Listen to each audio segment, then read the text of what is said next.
So ayun na nga mga abyan, feeding time na. So i-prepare na natin yung pwesto nitong ating mga alagang manok. Ayan, yung ating Rhode Island Red ay ilinigay na natin dito sa harapan at yung ating namang huluan nun ay ilinigay na natin dun sa kanyang tinutulugan para mamaya pag natapos silang kumain, diretso na lang sila matutulog dyan. And then, ako naman, i-prepare ko yung kanilang pagkain. Ayan, at pinas forward ko na lang ito para mas bumilis yung ating video kasi medyo napahaba yung ating pagre-record nitong ating video. Ayan na, ibibigay ko na yung mga pagkain nila mga abyan, ano? Ayun, at gusto nang kumain ng ating huluan nun. Ayan, mga abyan. At habang kumakain naman yung ating mga manok, ang inyo namang abyan ay kakain din naman. Pero lansones ito mga abyan. Ayan. Ayan, pinas forward ko na lang din yan mga abyan para mabilis din nating maubos yung ating lansones na linalantakan natin mga abyan. Nakabili kasi kami. Tag 30 lang ang kilo mga abyan. Pero bugbog sa loob.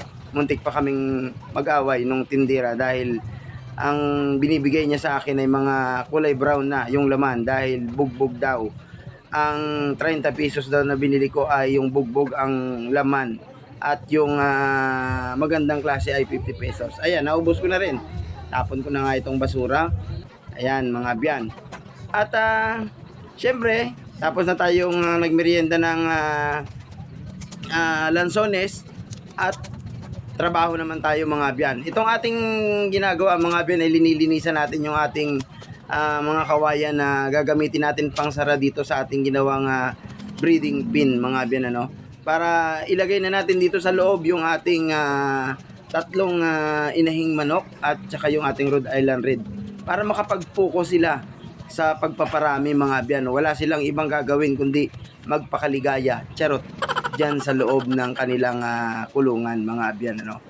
Ang gagawin lang nila ay magparami para mangitlog na nga yung ating mga native chicken at crossbreed natin yan mga abyan sa Rhode Island Red para lumabas na yung tinatawag na upgraded native chicken mga abyan. At ang inyong lingkod mga abyan ay naglilinis ng kawayan mga abyan. Tinatanggal natin yung mga medyo matalas na bahagi ng kawayan mga abyan, ano.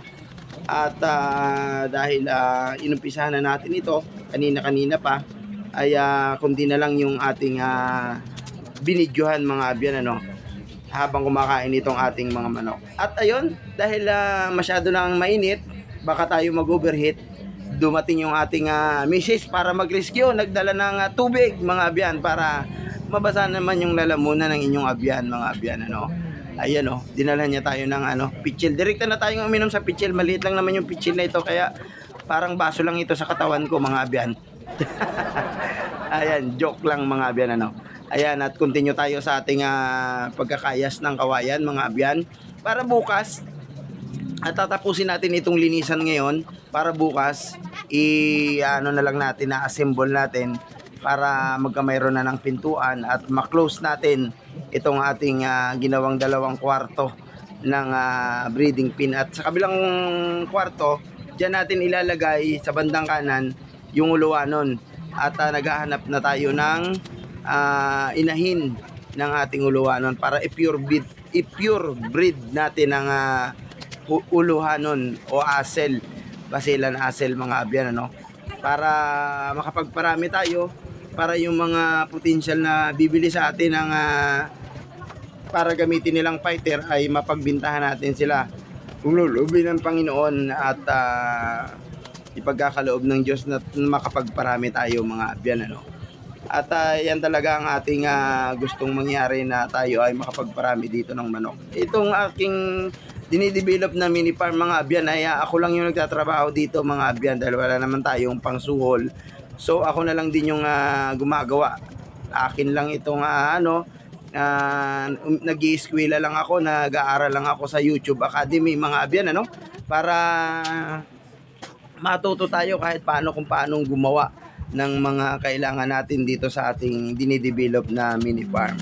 At pagka tayo ay may extra money, bibili tayo ng more na kawayan para mabakuran natin ito palibot mga abyan, ano. So salamat sa panonood mga abyan, pag-ibig.